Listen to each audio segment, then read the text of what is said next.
pera. Petty cash can just... What bank was it drawn from?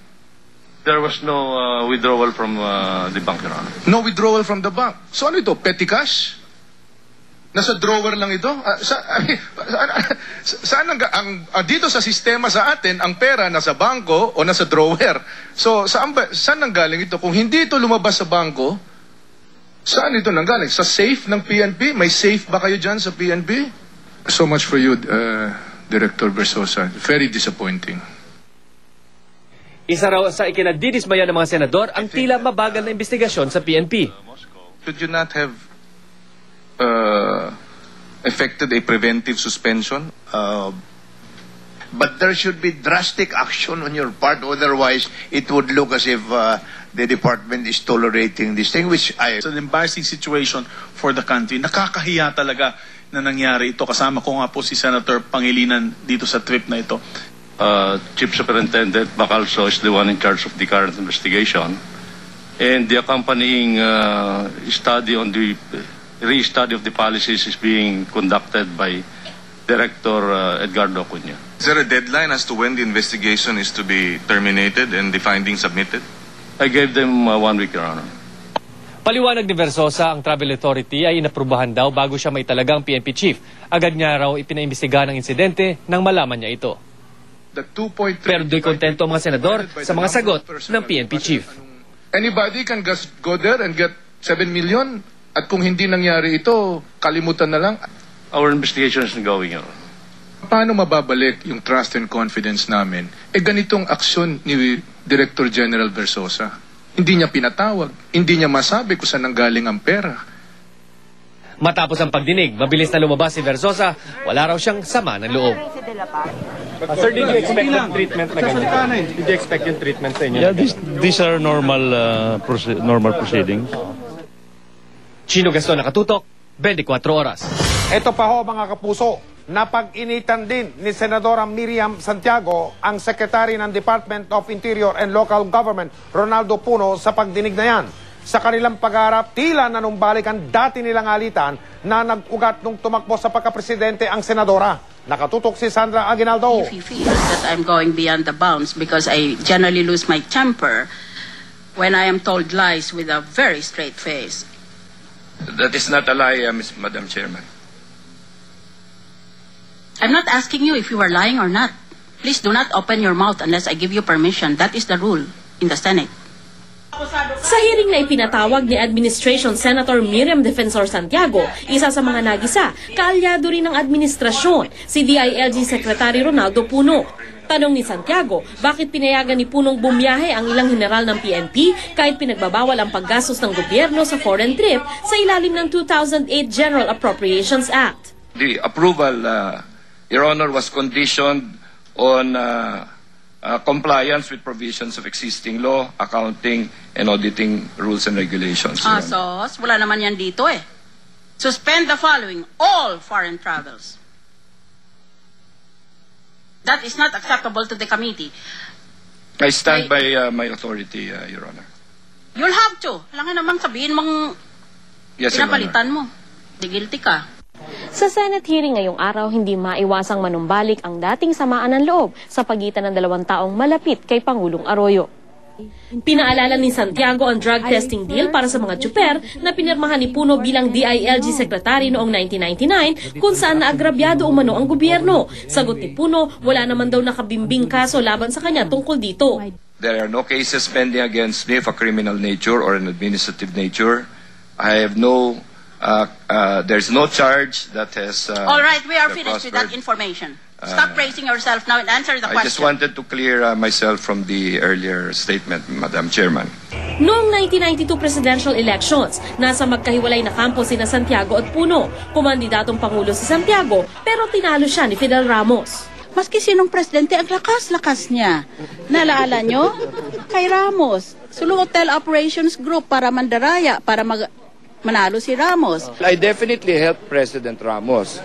But kung whether nandaya or whatever, you know, I don't know that there was any finding like that. Sa tindi ng galit, may babala pa si Santiago sa mga nabangga niya sa ipinatawag niyang investigasyon. And I assure you, gentlemen, you try again and assassinate my character, it might be possible that I shall defend myself with more force than you can even dream of.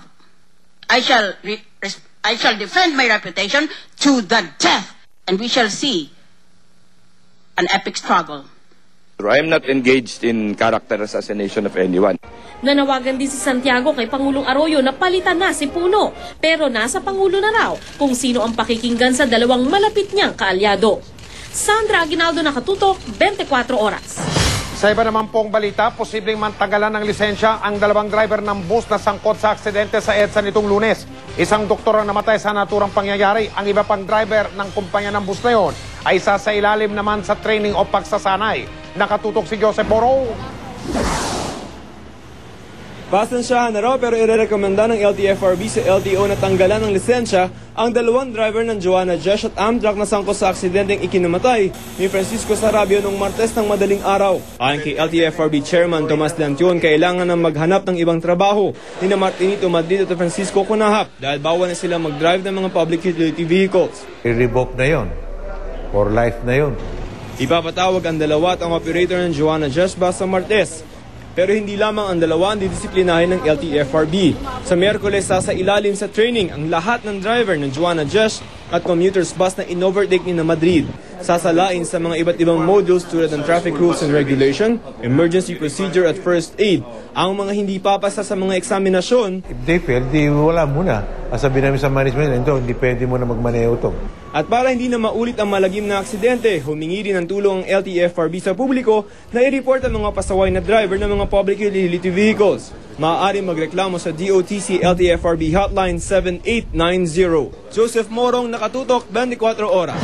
Talaga pong isa sa mga posibilidad kapag may aksidente ang pagliyab ng sasakyan. Yan po ang nangyari dun sa kotseng sinalpok ng humaharurot na bus sa EDSA kamakailan. Kaya bilang paghahanda sa ganyang klase ng sitwasyon, balak ng Land Transportation Franchising and Regulatory Board o LTFRB na obligahin ang mga operator ng mga bus na maglagay ng fire extinguisher. Nakatutok si Ian Cruz. Eksklusibo! Makati Rescue ang isa sa may mahusay na gamit sa rescue operations. Kumpleto sa gamit ang kanilang rescue truck. May breathing apparatus para sa mausok na mission gaya ng sunog, hydraulic cutter o panggupit sa bakal ng mga naaksidenteng sasakyan. Pero baliwala raw ang mga ito sa vehicular accidents, kundi maalis ang panganib gaya ng pagliyab ng sasakyan bago ang rescue mission. Imbis daw na makapagligtas, baka pati ang rescuers malagay sa panganib. Tulad na lang na sinapit ng mga ilang tumulong sa nagliliyab ng Mercedes-Benz ni Dr. Francisco Sarabia na muntikan na rin umanong masunog nang magliyab ang sasakyan ng doktor matapos subanggain ng rumaragasang Joanna Jesh bus. Kaya laging bitbit ng Makati Rescue ang isang dry chemical na fire extinguisher. Pang-apula ng apoy mula sa gasolina o kuryente. Pero kung wala raw nito, may paraan pa para maiwasang magliyab ang sasakyan at posibleng mailigtas pa ang naiipit na biktima. May mga aksidente na lumalabas yung mga may oil leak, no? Ang ginagawa natin dyan is tinatabunan natin ng buhangin o lanlupa para hindi siya mag-ignite. Dapat din daw na agad i-disconnect ang wiring sa baterya ng sasakyan. Sa pagbisita ng GMA News sa paradahan ng mga bus sa Baclaran, maraming walang fire extinguisher. Tulad ng Philippine Corinthian liner na ito, na inalis daw ang fire extinguisher. Kailangan po sana yung fire extinguisher, ang kaso nga lang po sir na ibaba. Ayon kay Claire de la Fuente, President at CEO ng Philippine Corinthian liner, susunod sila sakaling may kautusan na lagyan ng fire extinguisher ang mga bus nila. May fire extinguisher naman ang ROV bus na ito, pero tila palamuting nakatambak sa likod ng bus. O bakit nandun sa likod? Nagamit na kasi yun eh. Nagalaw yung pin nun. So wala nang laman yon? Wala nang laman yun. Kaya naman ang LTFRB, gagawing mandatory na ang paglalagay ng fire extinguisher sa mga bus.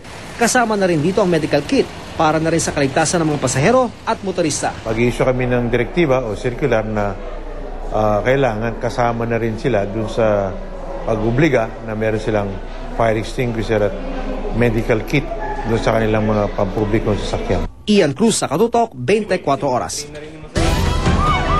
Kaligtasan mo sa Alerto 24.